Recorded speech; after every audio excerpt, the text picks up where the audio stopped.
So reason असं होतं की स्टॉक मार्केटमध्ये येण्याचं, सो मला असं कुठं जॉब करण्याचा फील नाही आला. मला माहिती आहे की तुम्ही तो स्टॉक मार्केटमध्ये तुक्क्यावरती टिप्सवरती काम नाही केलं, अभ्यास करून काम केलं. स्टॉक मार्केटला येण्याचं कारण की तिथं असं वाटलं की ही काहीतरी फील्ड आहे जिथं तुम्हाला कुणाच्या दारामध्ये जायचं नाहीये. 6 रुपयापर्यंत मी ॲव्हरेज करत होतो. ओके, फंडामेंटल अनालिसिस महत्वाचे की टेक्निकल? माझा एक मित्र होता, बरोबर, आम्ही दोघांनी मिळून एक सबस्क्रिप्शन घेतलं. तर माझ्या डोक्यात एक हजार मी 80 पर्यंत ठेवला असता, गाडी वगैरे काहीतरी घरी घेऊन वगैरे, नाही असे स्वप्न चालू झाले आपले काहीतरी.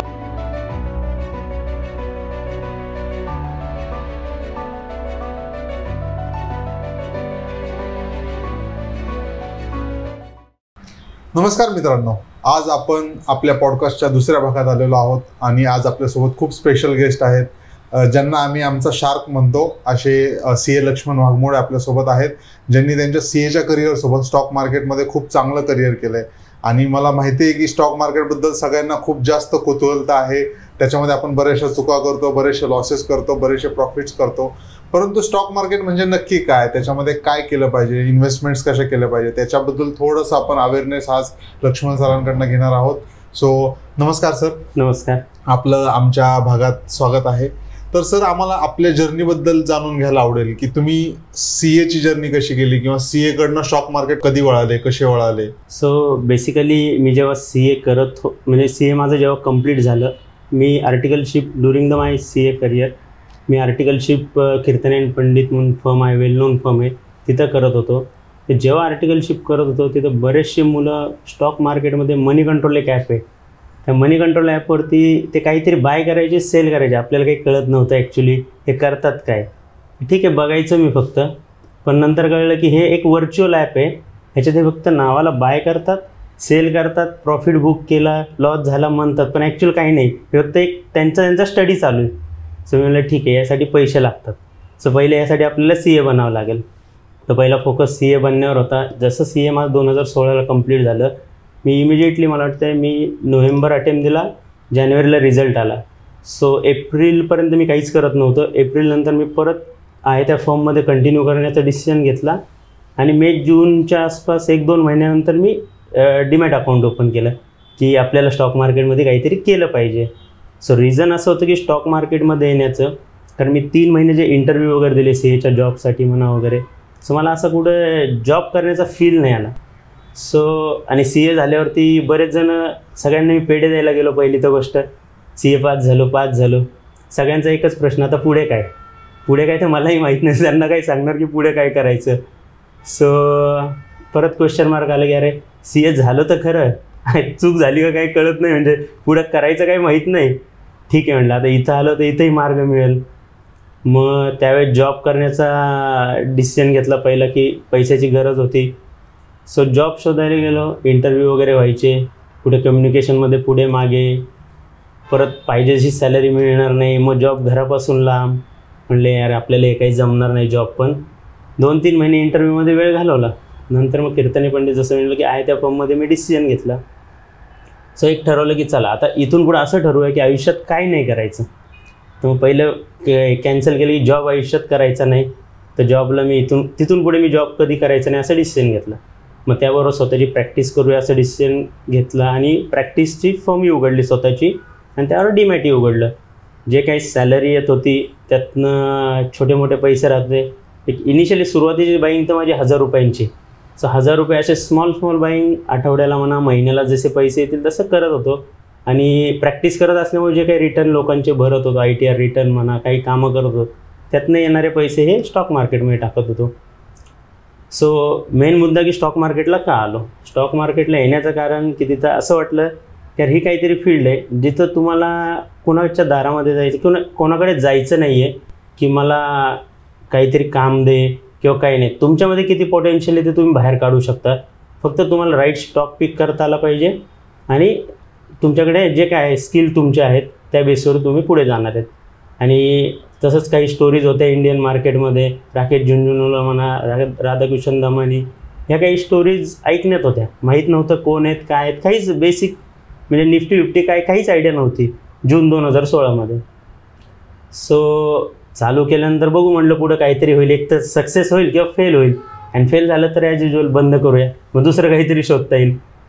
तसं जर्नी त्या प्रकारे चालू झाली. म्हणजे रिझन एकच की कोणाच्या पुढे जायचं नाही किंवा कोणाला काही नाही, आपलं जे स्किल आहे ते इथून बाहेर काढायचं, बस एवढंच एक कारण आहे मेन. खूप मस्त. तर या जर्नीमध्ये तुम्ही स्टार्टिंगला कोणते बुक्स रेफर केले किंवा अभ्यास कुठून केला? सगळ्यात महत्त्वाचा प्रश्न की अभ्यास करणं. मला माहिती आहे की तुम्ही तो स्टॉक मार्केटमध्ये तुक्क्यावरती टिप्सवरती काम नाही केलं, अभ्यास करून काम केलं. नाही तसं नाही. सुरुवातीला 2016 ॲक्च्युली मला वाटतं मार्केट चांगलं होतं त्यावेळेस. मला बुल रन जे स्टार्ट झालं असेल 2016 ते 18 किंवा अगोदरपासून असेल मला माहीत नाही, पण 2016ला अशी अवस्था होती की मी बाय करत होतो स्टॉक. IPO पण IPOमध्ये पैसे टाकले, जो लागला त्यात 30 ते 50% रिटर्न मिळत होते. जो स्टॉक घेईल एक महिना 2 महिन्यामध्ये 10-15% रिटर्न देत होते. मी खुश होतो, मला काहीच नव्हतं माहिती. मी फक्त बेसिकली रेशो बघायचो जे काही CAमध्ये शिकलो आणि थोडंफार सेल्स वगैरे प्रॉफिटेबिलिटी बघायचो.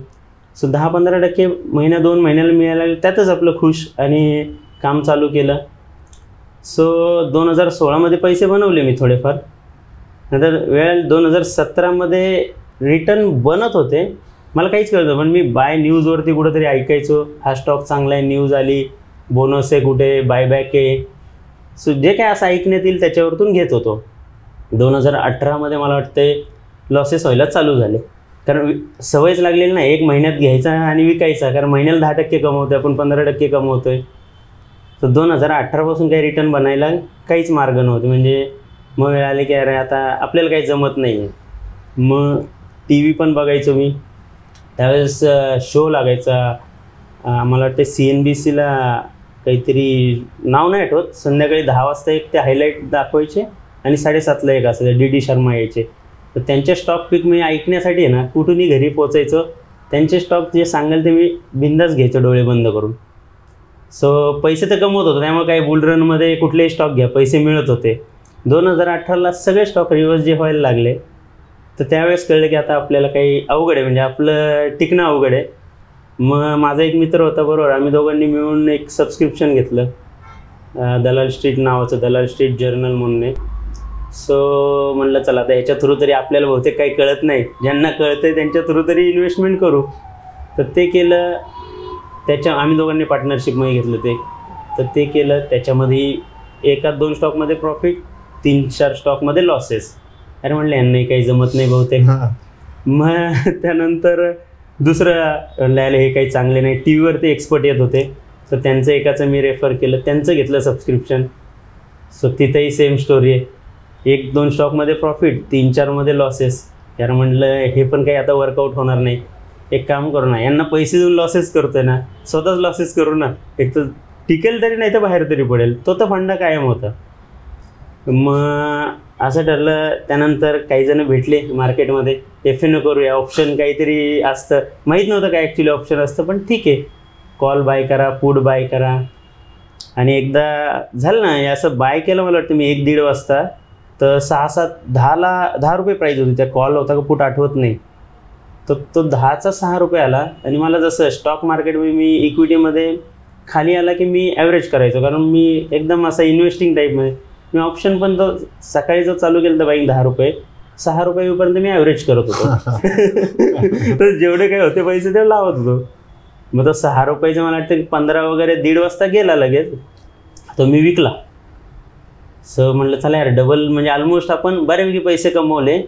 आणि पुढच्या तो अर्ध्या तासात मी लंचचा टाईम होता, आम्ही लंचला बाहेर गेलो. आर्टिकलशिपमध्ये CA होतो, क्लायंटकडे असाइनमेंटला होतो. लंच करून आलो, त्याची प्राईस बघितली तरी 80-90 रुपये गेली होती. अरे म्हटलं हे काय चूक केली. मग काय झालं, पुढं कामातच लक्ष लागलं नाही. घरी 4 वाजताच आलो मी. तर माझ्या डोक्यात एकच, अरे मी 80पर्यंत ठेवला असता तर आजच म्हणजे गाडी वगैरे काहीतरी घरी घेऊन वगैरे, नाही असे स्वप्न चालू झाले आपले, काहीतरी ऑप्शनमध्ये खूप पैसा आहे.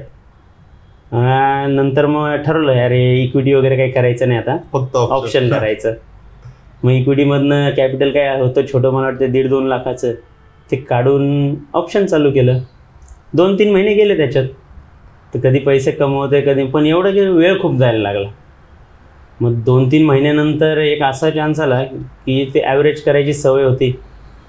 पैसे नसले तरी कोणाकडून घेऊन पण ॲव्हरेज करायचं, आपल्याला माहिती आहे वाढणार. मला त्यावेळेस टाईम व्हॅल्यू त्याच्यामध्ये काय असते, बीटा अल्फा ते काय असतात ना अजूनही नाही कळत. त्यावेळेस टाईम व्हॅल्यू तर बेसिक होतं ते पण कळत नव्हतं. सो मी मला वाटतं बाय केला ॲव्हरेज करत करत 2:30 वाजले. तो माझी काहीतरी मोठी इन्व्हेस्टमेंट ऑलमोस्ट 1/3 लेवलला आली. कारण म्हणलं आता अवघड आहे. मग जेवणाचा त्यावेळेसही टाईम होता. आम्ही जेवायला गेलो. जेवण करून येताना ती इन्व्हेस्टमेंट 1/3 आलेली होती. माझ्याबरोबर मित्र होता. त्याला म्हणलं हे घे तुझ्याकडे मोबाईल, तुला जे वाटेल नाही याचं काय करायचं कर म्हणलं, आज शेवटचा दिवस आहे. सो तो पुढच्या अर्ध्या तासात मला वाटतं ऑलमोस्ट कॉस्ट टू कॉस्टच्या जवळ आला. तर त्यांनी विचारलं मला काय करू, म्हणलं तुला काय करायचं कर. त्यांनी स्क्वेअर ऑफ केला. त्या दिवसापासून ठरवलं की आपल्याला ऑप्शन काही जमत नाही आणि आपण काही परत करणार नाही. मग असं स्टोरी झाली, ऑप्शन बंद झाले. त्यानंतर मग परत इक्विटी मार्केटवरती फोकस केला. 2018 गेला. 18मध्ये मला वाटतं बऱ्यापैकी स्टॉक आहे ना खाली आले होते.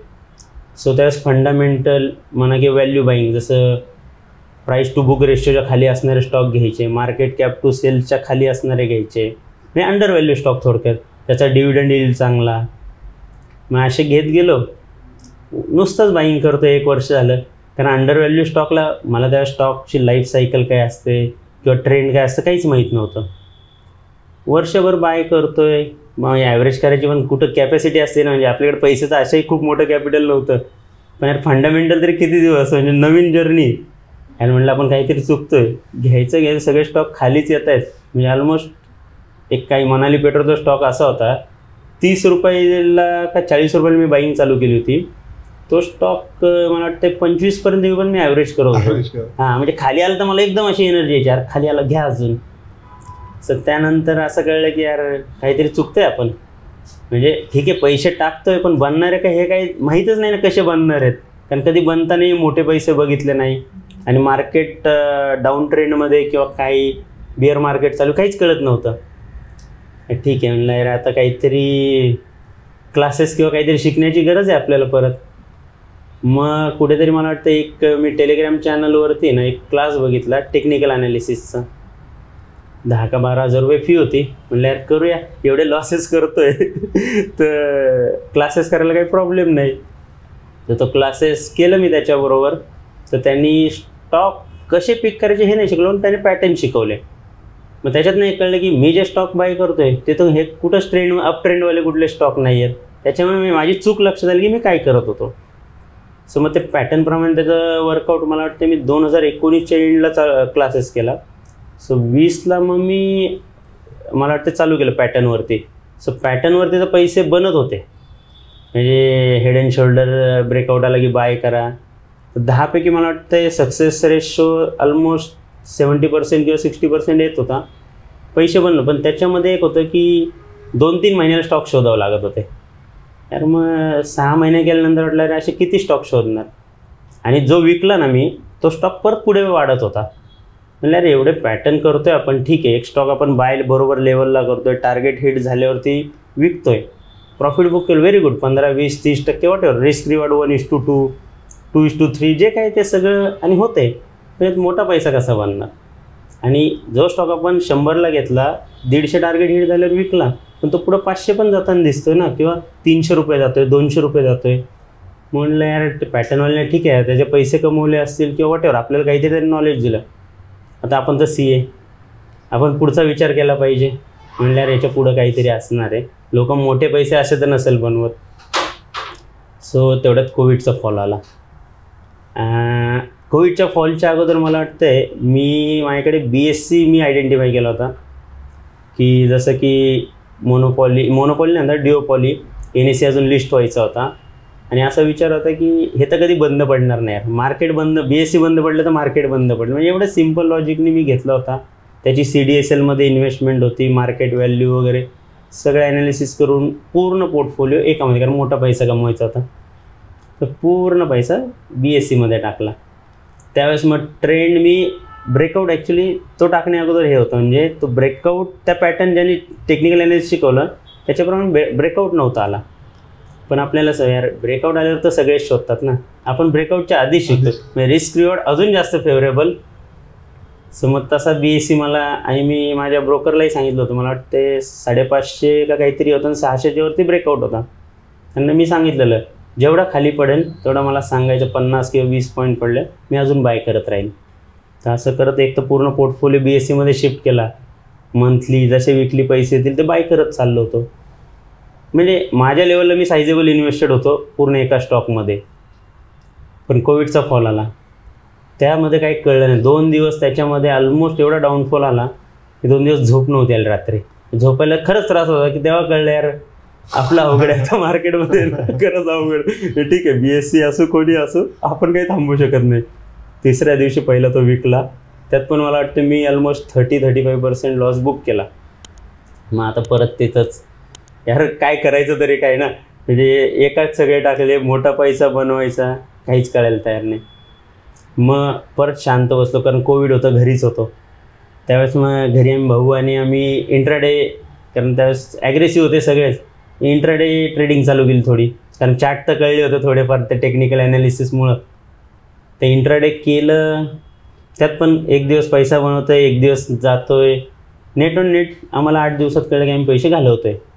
आणि दोघं भाऊ, मोठा होता माझ्यापेक्षा जास्त ॲग्रेसिव्ह होता. मी तो मार्केट त्याला काही कळत नाही, पण ॲग्रेसिव्ह प्रत्येक गोष्टीत की तू कर काहीतरी, कळतंय ना कर, आपण बनवू, ह्याच्यात काहीतरी होईल. त्याला मी सांगायचं अवॉइड करू. नाही म्हणलं चला करू तर ट्राय तर करू. त्याच्यात आम्ही पैसे घालवले. जरा म्हणलं कठीण आहे. मग तेव्हा घरी पण होतो, एक विचार केला यार CA बनण्यासाठी आपण 4-4.5 वर्ष खरं स्टडी केला, तेव्हा आपण CA बनलो आणि त्याचं आपल्याला कुठं हळूहळू रिटर्न मिळतात. स्टॉक मार्केट मला वाटतं 2016 ते 20 ऑलमोस्ट 3.5-4 वर्ष आले होते कोविडपर्यंत. तर पहिल्या 1 वर्षात मी कमवले, पण पुढच्या जे 2-2.25 वर्ष आहेत किंवा 3.5 वर्ष त्याच्यामध्ये पूर्ण पैसे मी घालवले.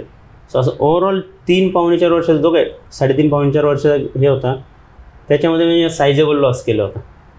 हे तिथं एक डिसिजन घ्यायची वेळ आली होती की खरंच आता स्टॉक मार्केट करायचं आहे का बंद करायचं आहे. आणि आमचे फायनान्शियल दुसरे होते की इश्यू, त्याच्यामुळे लोन होते. सो माझ्याकडे अशी ऑपॉर्च्युनिटी कॉस्ट होती की मी यार इथं लॉस करण्यापेक्षा मी बॉरोइंग रिपे करू शकत होतो. सो मग करायचं कसं. सो त्यावेळेस ट्विटर जॉईन केलं. त्यानंतर असं वाटलं यार तिथं माहीत नाही, म्हणजे कुठे रीड करताना बुक वाचण्याचं थोडंफार बुक कुठं तरी ट्विटरवर वाचले की हे बुक वाचले पाहिजेत वगैरे. मी म्हणलं यार वाचायला काय हरकत आहे ना. मग हळूहळू बुक वाचणं तेव्हापासून जे चालू केलं. सो बेसिकली नंतर असं लक्षात आलं की इश्यू आपल्या स्टडीचा नव्हता, आपल्या सायकोलॉजीचा होता. म्हणजे आपण शॉक, जसं मी मनाली पेट्रो म्हणलं की 30चा 25 मी बाय करतो, नंतर तो कोविडमध्ये 16 रुपये वगैरे काहीतरी गेलता. तेव्हाही मी बघितलं होतं डिव्हिडंड यील्ड 4% वगैरे काहीतरी त्याच्यावर दिसत होते, 4 का 5%. BSC जसं म्हणलं मी घेतलं तेव्हा डिव्हिडंड यील्ड 6% दिसत होती. सो मी असं मी अंडर व्हॅल्यू स्टॉक जे शोधत होतो ते नंतर कोविडनंतर मी बघितलं असेल मनाली पेट्रो वगैरे, तो 16 रुपयावरून 100 रुपयेपर्यंत गेले 1-1.5 वर्षामध्ये पुढच्या. सो बुक रीडिंग पण चालू होती, सायकोलॉजी डेव्हलप होती, आणि त्यानुसार कळलं की अरे आपण चूक कुठे केली. म्हणजे स्टडी नव्हतं, पण आपल्याला कधी घ्यायचं, कधी विकायचं किंवा किती वेळ त्याच्यामध्ये बसायचं, पेशन्स जे ह्या गोष्टी आपल्याकडे काहीच नव्हत्या. मग ते हळूहळू तिथून पुढं बुक रीडिंगने मी असं म्हणू शकतो की डेव्हलप होत गेले. अजूनही माहीत नाही सगळे झालेत का नाही, पण जेवढं काही त्या बुक रीडिंगने मला खूप बेनिफिट मिळाला. सो असं मी इम्प्रूव्ह करत गेलो डे बाय डे, अजूनही करतो आहे. काही गोष्टी माझ्याही कंट्रोलमध्ये नसतात. कधी कधी मार्केट एकदम डाऊन झालं तर मलाही ते आतून वाटतं की अरे विकलं पाहिजे, भीती वाटते. तर ह्या गोष्टी चालूच राहणार आहेत, त्यासाठी तर मार्केट आहे. इथं रोज नवीन गोष्टी घडतात. खूप चांगली जर्नी आहे तुमची. हे बुक्स जे सांगितले, तर तुम्ही आमच्या दर्शनासाठी कोणते बुक्स रेफर करू शकता? ॲक्च्युली आहेत एक 5 ते 6 बुक माझ्या मते आपण करू शकतो. जसं की याचा एक विल्यम ओनेल आहेत, विल्यम जे ओनेल असं काहीतरी नाव आहे त्यांच्या बुकचं नाव माझ्या लक्षात येत नाही आहे. दुसरं profit in bull and bear market असं एक बुक, ऑथरचं नाव नाही आहे. म्हणजे ॲक्च्युली बुकचे नाव आणि ऑथर लक्षात नाही राहत जास्त आहे, पण मी कंटेंटवरती फोकस करतो. ओके. त्याच्यानंतर बसंत माहेश्वरीत इंडियन मार्केटवरती थॉटफुल इन्व्हेस्टर म्हणून चांगलं बुक आहे. ॲक्च्युली ते खूप इनडेप्थ आहे इंडियन मार्केटवर आणि चांगलं बुक आहे. Okay. So one of the book me recommend करू शकतो, मस्ट रीड. पीटर लिंकचं आहे वन अपॉन वॉल स्ट्रीट. आता मला आणखीन काही प्रश्न आहेत की आता जसं तू म्हणले की अभ्यास गरजेचा आहे, तर बरेचसे लोक टिप्सवरती काम करतात, त्यांच्याबद्दल काय म्हणणं आहे? जोपर्यंत आहे बघा मार्केट चांगलं असतं सगळं काही वर्कआउट होतं, तेव्हा मार्केट खराब असतं तेव्हा टिप्स किंवा काही नाही काम करत. कुठलं हे बघा, तुम्ही बेसिकली कशासाठी मार्केटमध्ये काय म्हणून मार्केटकडे काय बघताय हे इम्पॉर्टंट आहे. तर तुम्ही इथं आला असेल की मी ट्रेडिंग करून पैसा कमवणार आहे, तर तुमच्यासाठी टिप्स करणं गरजेचं. मग त्यामध्ये तुम्ही स्ट्रिक्टली तुमचे टार्गेट आणि स्टॉप लॉस हे ठेवले पाहिजेत, असं माझं ओपिनियन आहे. बाकी मी करेक्ट आहे का नाही माहिती नाही, कारण मी हे काम करत नाही, बंद केलेलं आहे. सो जर तुमचा स्टॉप लॉस हिट झाला तर तुम्ही एक्झिट लॉस बुक करून एक्झिट घेतलं. इमोशन्स नसले पाहिजेत. काही लोक करतात टिप्सने तर घेतात, तर त्यांना विकायचं कुठं, म्हणजे इवन डाऊन साईडला लॉस कुठे बुक करायचं आणि अप साईडला प्रॉफिट कुठे बुक करायचं हे समजत नाही. जेव्हा वाढतो तेव्हा अजून प्रॉफिट होईल. खाली आल्यानंतर त्यांचं उलटी सायकोलॉजी असते की यार खाली पडतोय ना, ठीक आहे, परत माझ्या कॉस्ट प्राईजला आल्यावर विकूया. सो इथं तो मला वाटतं की प्रॉब्लेम आहे. सो टिप्सवरती ठीक आहे, नो डाऊट तुम्ही टिप्स रेफर करा. तो स्टॉक तुम्हाला एखादा तुम्हाला अल्टिमेटली स्टॉकचं नाव कळलं, त्यानंतर तुम्ही स्टडी करा या कंपनीचा बिझनेस काय आहे, तुम्हाला बिझनेस समजतो का, त्या कंपनीच्या पुढं अर्निंग कसे, अर्निंग म्हणजे सेल्स ग्रोथ कशी होईल, प्रॉफिट कसे कमवून. अल्टिमेटली आपण शेअर होल्डर, जर तुम्ही शेअर होल्डर म्हणून विचार केला, तुम्हाला काय मिळणार आहे, कंपनी जे प्रॉफिट अर्न करणार आहे, तो त्यात प्रॉफिटच्या तुमच्या जेवढे काही शेअर होल्डिंगचे पर्सेंटेज ते तुम्ही हिस्सा, ठीक आहे, रिअलिस्टिकली तुम्हाला डिव्हिडंड एक नॉमिनल मिळते अमाऊंट, पण तो जो प्रॉफिट आहे तुमच्या प्राईस ॲप्रिसिएशनमध्ये दिसतो. सो तुम्ही फोकस केला पाहिजे कंपनीच्या पुढं सेल्स कसे वाढणार आहेत, प्रॉफिट कसे वाढणार आहेत, याला म्हणतात फंडामेंटल ॲनालिसिस. आणि थोडंफार टेक्निकल जमत नसलं तरी चालेल, पण त्यानुसार तुम्ही कन्व्हिक्शन डेव्हलप केलं पाहिजे. आणि एकदा तुम्हाला कन्व्हिक्शन डेव्हलप झालं, बिझनेस अंडरस्टँड झालं, तर मला नाही वाटत की काही बाय करायला प्रॉब्लेम आहे. मग तुम्ही ठरवू शकता की कधी विकायचं. सो रॅदर दॅन की टिप्सला ॲज इट इज फॉलो करण्यापेक्षा त्या टिप्सद्वारे स्टॉक घ्या तुम्ही, आणि त्या स्टॉकवरती तुमचा स्टडी करून तुम्ही बाय किंवा सेल करण्याचा डिसिजन घ्या. ओके, फंडामेंटल अनालिसिस महत्त्वाचे की टेक्निकल की दोन्ही? आणि जर फंडामेंटल अनालिसिस महत्त्वाचे तर फंडामेंटल अनालिसिसमध्ये काय येतं, टेक्निकलमध्ये काय येतं? तसं जर बऱ्याच गोष्टी बघा, फंडामेंटल एक त्यांच्या ज्याला सुटेबल आहे. फंडामेंटल एका जागेवरती बरोबर आहे, टेक्निकल एका जागेवरती बरोबर आहे, आणि दोन्हीचं मिक्सचर एक टेक्नो फंडा म्हणून आहे, ते पण ॲनालिसिस चांगलं. जे की मी टेक्नो फंडावरती मी स्वतः मला माझ्या नेचरला सूट होतं, त्यामुळे मी त्याच्यावरती वर्कआउट करतो. सो पहिलं मला वाटते कुठलं ॲनालिसिस बेटर आहे हे म्हणण्यापेक्षा तुम्हाला काय समजतं आणि तुमच्या नेचरला काय सूट होतं हे इम्पॉर्टंट आहे. जर तुम्हाला फायनान्शियल्स किंवा म्हणतो मोठे प्रॉफिट कमवायचे, कारण फंडामेंटलून तुम्ही व्हॅल्युएशन काढू शकता. जो स्टॉक अंडर व्हॅल्यू आहे तो तुम्ही बाय करू शकता. पण एक आहे त्याच्यामध्ये ड्रॉबॅक म्हणता येईल का काही, की जेव्हा फंडामेंटली स्टॉक अंडर व्हॅल्यू असतो तेव्हा तुम्ही बाय करता, पण त्यानंतर त्या अंडर व्हॅल्यू स्टॉकचे फायनान्शियल परफॉर्मन्समध्ये हे इम्प्रूव्ह व्हायला वेळ घेतो. त्यानंतर त्याचा म्हणजे पहिलं डाऊन ट्रेंड जो काय असतो किंवा तो सगळा ॲनालिसिस आहे, परफॉर्मन्स आहे, तो न्यूट्रल होऊन परत एक पॉझिटिव्ह परफॉर्मन्स यायला कुठल्याही कंपनीला वेळ लागतो, एक 2 ते 3 वर्षाची जर्नी. जर तुम्हाला माहीत असेल की कंपनीत आता काय चालू आहे किंवा तुम्ही रेग्युलर कॉन कॉल वगैरे बघून कंपनीचा बेटर परफॉर्मन्स कधी येणार, तर तुम्ही डेफिनेटली फंडामेंटल ॲनालिसिसवरती गेलं पाहिजे. आणि टेक्निकल ॲनालिसिसचा बेनिफिट असा आहे की तुम्ही स्टॉकचा ट्रेंड ओळखू शकता. जो स्टॉक अप ट्रेंडमध्ये आहे तुम्ही बाय करू शकता, आणि जेव्हा कोणी त्याचा डिस्ट्रीब्युशन किंवा डाऊन ट्रेंड चालू होईल तेव्हा तुम्ही एक्झिट करू शकता. सो दोन्हीचे बेनिफिट आणि ड्रॉबॅक दोन्ही आहेत. जे की फंडामेंटल अंडर व्हॅल्युएशन जर तुम्ही पकडलं व्यवस्थित आणि एकदम ओव्हर व्हॅल्युएशन तुम्हाला जर जमलं, तर तो जो गॅप आहे प्रॉफिटचा खूप चांगला बनतो. म्हणजे तुम्ही फक्त वेळ तिथं जसा वेळ जास्त जाईल प्रॉफिट जास्त होईल. टेक्निकलमध्ये तुम्ही अप ट्रेंडमध्ये बाय करताल, डाऊन ट्रेंडला विकताल, याच्यात कमी वेळेमध्ये पैसे मिळतो, पण ते फंडामेंटल एवढे जास्त पण नसतील कदाचित. ओके, तर फंडामेंटली असा कोणता स्टॉक आत्तापर्यंत तुम्ही 2-3 स्टॉक बघितले ज्याच्यामध्ये हिरो टू झिरो झाला आहे तो स्टॉक? ॲक्च्युली फंडामेंटल मी आधी सांगितलं कोविडच्या अगोदर फंडामेंटलीच बघत होतो. स्टॉक तर खूप बघितले, जसं मनाली पेट्रो 30 रुपये ते 16 रुपये 1 वर्ष खाली येताना बघितला. सो ते काय आपल्याला जमलं नाही, विकला. पण पुढच्या 1.5 ते 2 वर्षानंतर बघितलं तो 100 रुपयेपर्यंत गेला होता. सो हे एक बेस्ट एक्झाम्पल आहे. BSE 500-600 रुपये जो मी बघत होतो तो मी कोविडमध्ये मला वाटतं 380च्या आसपास विकला. तो पण नंतर 3000 काहीतरी, म्हणजे 5x का 10x झाला तो. आता मार्केट कॅप मला वाटते 20,000च्या आसपास असेल. मी बघत होतो तेव्हा 2000 का 3000 करोड होते. सो ऑलमोस्ट 10xच्या आसपास आहे. सो हे फंडामेंटल ॲनालिसिस, जसं की कधी बंद पडणारच नाही, एक्सचेंजचे व्हॉल्यूम वाढणार, त्यावेळेस ते म्युच्युअल फंडसाठी पण काहीतरी करत होते. हे प्युअरली फंडामेंटल ॲनालिसिस.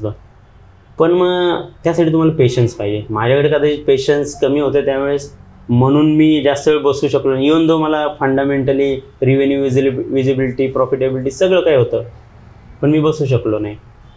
सो नंतर टेक्निकल जसं सांगितलं, मी टेक्निकल ॲनालिसिसवरती मी स्टॉक शोधत होतो. टार्गेट हिट झाले की मी एक्झिट करत होतो, स्टॉप लॉस हिट झाले की एक्झिट. त्यात मला मजा आली नाही.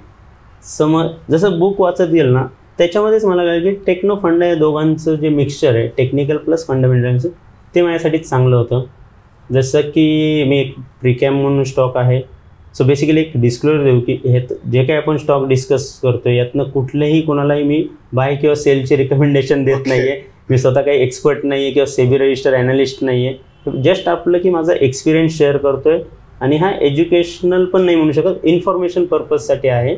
सो कोणी यातनं डिस्कस केले कुठलेही स्टॉक बाय किंवा सेल काही करू नका. हे जस्ट माझं एक्सपिरियन्स आहे, मी चुकीचाही असू शकतो. सो प्रीकॅम मला वाटतं 500 कोटीच्या आसपास काहीतरी मार्केट कॅप होती, आणि त्याच्या बुक्समध्ये कॅश फ्लो अराऊंड 250 ते 300 कोटी, म्युच्युअल फंड इन्व्हेस्टमेंट वगैरे लिक्विड कॅश 300 करोडची होती. आणि ते डिझेल व्हेकल किंवा पेट्रोल व्हेकलला EVमध्ये कन्व्हर्जनची टेक्नॉलॉजी त्यांचं चालू होतं. आणि युरोपमध्ये त्यांनी एक कंपनी युरोप नेदरलँडमध्ये एक कंपनी ॲक्वायर केली होती. सो तो मी अराऊंड आय थिंक 35 का 38 रुपयाला बाय पण केला होता आणि आयडेंटिफाय केला होता. सो त्याची टेक्नो फंडाप्रमाणे पूर्ण सायकल प्ले केली. ऑलमोस्ट 1 ते 1.5 वर्षामध्ये तो 180 जाऊन परत 120 आला. सो मी 120 to 110च्या आसपास एक्झिट मारलं. ओके. हां, त्यानंतर तो स्टॉक परत मला वाटतं 300 गेला. आता मी ट्रॅक नाही करत 300-200 काय असेल. सो पण मला हे माझ्या नेचरला सूट होत होतं की टेक्नो फंडा. मी ब्रेकआउट झाला बाय, मी ॲनालिसिस मी टेक्निकलवरतून अप ट्रेंडमध्ये आल्यानंतर मी स्टडी करायचो. त्यामध्ये फंडामेंटल मला पाहिजे ते मिळाले, अंडर व्हॅल्युएशन मिळालं तर मी बाय करत होतो. सो हे असं दोन्हींचं मिक्सचर मी करून मला वाटतं चांगलं माझ्या नेचरला ते सूट आहे. सो प्रत्येकाने मला वाटतं स्टॉक मार्केटमध्ये काय वर्कआउट होतं हे करण्यापेक्षा स्वतःला काय समजतं आणि ते तुम्ही कसं प्ले करू शकता हे इम्पॉर्टंट आहे. पहिलं स्वतःला आयडेंटिफाय करा की तुमचे बिहेवियर कसं आहे, तुमची सायकोलॉजी कशी आहे, त्याप्रमाणे स्ट्रॅटेजी. कारण बऱ्याचशा स्ट्रॅटेजीत मार्केटमध्ये कोणी RSIवर करतं, बरेचसे इंडिकेटर आहेत. सो मी काही फॉलो नाही करत, पण प्रत्येकासाठी बऱ्याचशा गोष्टीत की वर्कआउट होण्यासारख्या. सायकोलॉजी काय रोल प्ले करते? सायकोलॉजी काय एवढी महत्त्वाची आहे? फंडामेंटल टेक्निकल अनालिसिसपेक्षाही सायकोलॉजी महत्त्वाची काय? कारण हे बघा, जर तुम्हाला मोठा पैसा, तुम्ही तेच म्हणा, सायकोलॉजी तुमची अशी पाहिजे की तुम्हाला पैसा, मार्केटमध्ये पैसा खूप आहे सगळ्यांना माहिती. रॅदर दॅन पैशापेक्षा तुम्हाला काय त्यातून पाहिजे? तो समुद्र आहे, समुद्रातून तुम्हाला वाटी भरून पाणी घ्यायचं आहे का काय म्हणू शकतो टँकरने पाणी न्यायचं का? तुम्हाला कसं पाणी घेऊन जाईल, तुमची कॅपॅसिटी किती? सो त्यासाठी तुम्हाला सायकोलॉजी डेव्हलप करावी लागेल. सो मोठा पैसा बनवायचा असेल, मी अजून बनवला नाही पाहिजे किंवा मी माहीत नाही बनवेल का नाही, पण एक मी स्वतः सायकोलॉजी डेव्हलप करण्याच्या याच्यात आहे की बिझनेस आयडेंटिफाय करा, स्मॉल स्केलला करा किंवा इनिशियल लेवलला करा.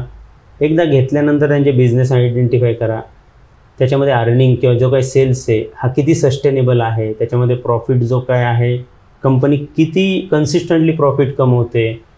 पण हे करत असताना त्यांना कॅपेक्स करायची गरज आहे का? मग कॅपेक्सची रिक्वायरमेंट ते जे जनरेट झालेलं प्रॉफिट तो इन्व्हेस्ट करून करतायत का बॉरोइंग घेऊन करतायत? सो अशा बऱ्याचशा गोष्टी आहेत. हे तुम्हाला जर का अंडरस्टँड झालं, बिझनेस अंडरस्टँड झालं, तर ते कन्व्हिक्शन डेव्हलप होईल. आणि एकदा कन्व्हिक्शन डेव्हलप होईल तर ॲटोमॅटिकली म्हणजे तुमची सायकोलॉजी डेव्हलप. आता ठीक आहे, मी म्हणजे हे पॅरामीटर बघितलेत. सो प्रत्येक पॅरामीटर तुम्ही टिक करत चला. जोपर्यंत हे पॅरामीटर चेंज होत नाही तोपर्यंत मला वाटतं तुम्ही एखाद्या स्टॉकमधून किंवा कशातून एक्झिट नाही केलं. तर ह्या प्रकारे तुम्हाला सायकोलॉजी डेव्हलप. हां, तुमची सायकोलॉजी असेल की मला ठीक आहे कमी वेळात पैसे कमवायचे, मला नाही वाटत ते शक्य आहे मार्केटमध्ये. बट 10% मिळाले तरी तुम्ही खुश आहेत, तर मग तुम्ही त्या प्रकारे स्टॉक शोधणार. सो म्हणजे तुम्हाला काय मार्केटमध्ये नक्की करायचं काय, आणि त्यासाठी मग तुम्ही बुक रीड करा. तुम्हाला बुक रीड जे होईल तर ॲटलिस्ट तुम्हाला मॅचिंग होईल की थॉट प्रोसेस तुमची की ठीक आहे असं वर्कआउट होतं. कारण प्रत्येक, आता जसं माझ्या केसमध्ये माहीतच नव्हतं मार्केट काय असतं, कसं करायचं. सो रॅदर दॅन की लॉसेस करून लर्निंग करण्यापेक्षा पहिलं लर्निंग केलं असतं तर कदाचित तो वेळ वाचला असता, पण हे सांगायला कोणी नसतं. हे ॲनालिसिससाठी काही ऑनलाईन ॲप्स पण आहेत जे मदत करतात असं ते दावा करतात, तर ते किती खरं आहे? किंवा कोणते ऑनलाईन ॲप्स आहेत का जे तुम्ही रिकमेंड करताल ज्याच्या मदतीने आपण काही स्टॉक सिलेक्शन्स करू शकतो? बेसिकली सगळे ऑनलाईन जे काही ॲप आहेत किंवा साईट्स असतील, काही चांगल्या पण आहेत, काही मला नाही म्हणजे मी जे काही स्क्रीनर रेफर करतो मी, आणि स्टॉकेज कधीतरी करतो. सो तिथेही मी फक्त स्टॉक आयडेंटिफाय करण्यासाठी किंवा कुठे न्यूजवरती, आणि त्यानंतर ॲन्युअल रिपोर्ट वाचणं, क्वार्टरली ॲक्च्युली कंपनीच्या आलेल्या अनाऊन्समेंट BSE वेबसाईटवरती जाऊन वाचतो. सो बिलीव्ह 100% डेटा, तिथे एरर असू शकते किंवा नसते, वॉट एव्हर, 100% नाही आपण कोणावरती हे करू शकत, पण बेटर आहे तिथून तुम्ही इझिली स्टॉक म्हणू शकता, स्क्रीनर रन करू शकता. जसं की मी याच्यामध्ये स्क्रीनर.in वेबसाईट आहे, त्याच्यावरती तुम्ही टूल्स म्हणून ऑप्शन आहे, त्याच्यात तुम्ही काही market cap greater than 1000 crore म्हणा, ROE मोर दॅन 15%, असे काही फॉर्म्युला लावू शकतो तुम्हाला पाहिजे ते, आणि त्यानुसार तुम्हाला आउट ऑफ 5000 काही स्टॉक मिळतील. आणि 5000 प्लस स्टॉक आहेत, तुम्ही सगळे स्टॉक रीड करू शकत नाही. सो तुम्हाला काहीतरी एक पॅरामीटरवरती स्टॉक शोधावं लागतील, आणि ते मिळाल्यानंतर तुम्ही फर्दर ॲनालिसिस करू. फर्दर ॲनालिसिसमध्ये ॲन्युअल रिपोर्ट, कंपनीचे प्रेझेंटेशन, कॉल हे वाचणं पुढे येतं, किंवा क्रेडिट रेटिंग रिपोर्ट. सो हे वाचण्याअगोदर तुम्हाला स्टॉक पाहिजेत ना, ते तुम्हाला ऑनलाईन वेबसाईट किंवा ॲपच्या माध्यमातून मिळू शकतं. कोणते बेसिक पॅरामीटर लावले पाहिजे आपण स्क्रीनरवरती? डिपेंड आहे तुम्ही कोणत्या प्रकारचा स्टॉक शोधताय. स्टॉकमध्ये पण बरेच, जसं की काहींना ग्रोथ स्ट्रॅटेजी असते, की ज्या कंपनीचा ग्रोथ चालू आहे ते स्टॉक मी शोधणार.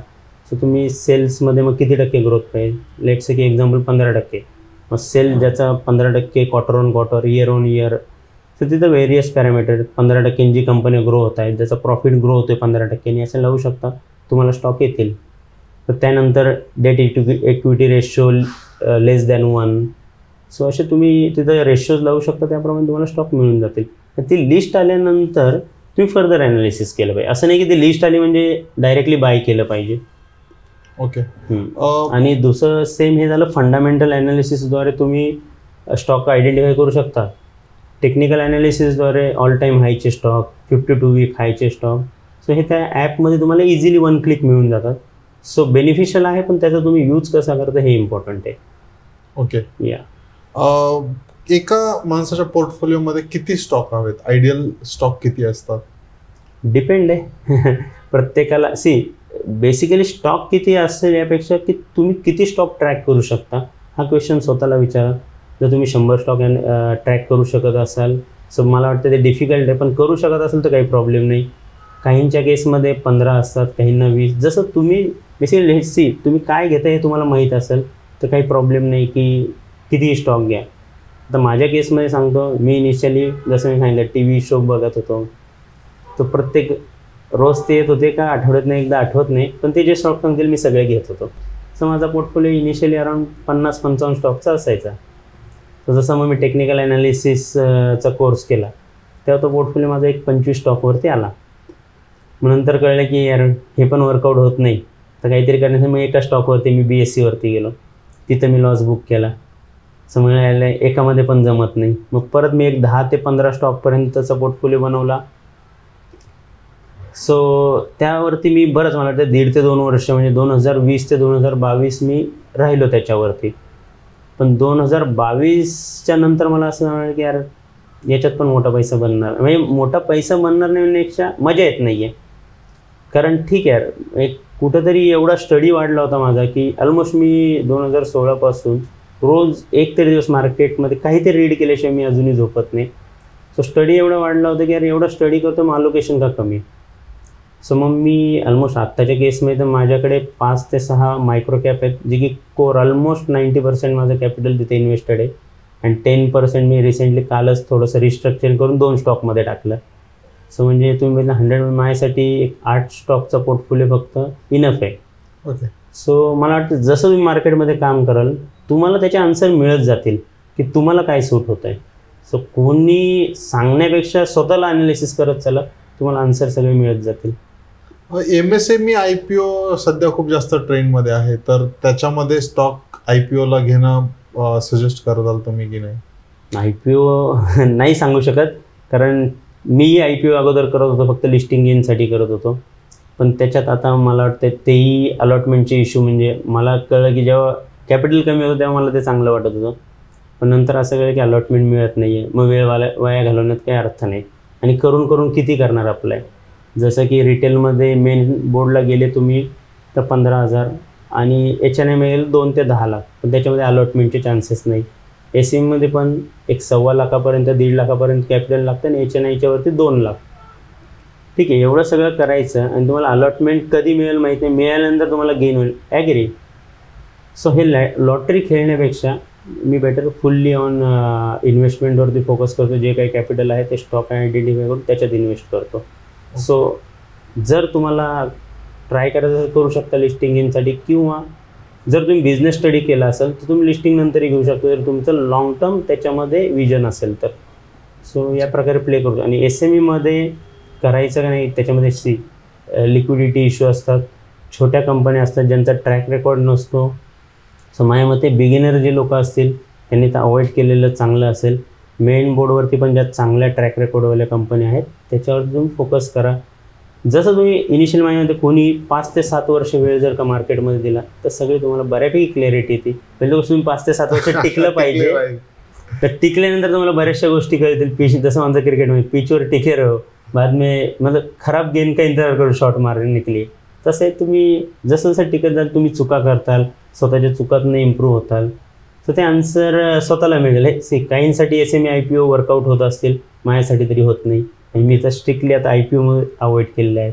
IPO वरून आठवलं, ते पेटीएम सोबत काय झालं? नाही, मी पेटीएम ॲक्च्युअली ट्रॅक नाही, म्हणजे त्यावेळेसही आल्यानंतरही नाही केला. कारण IPO मी बेसिकली सांगितलं ट्रॅक करत नाही, आता करत नाही इन्व्हेस्टमेंट.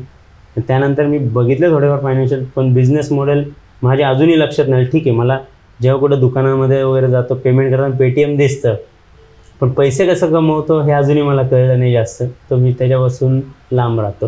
ओके.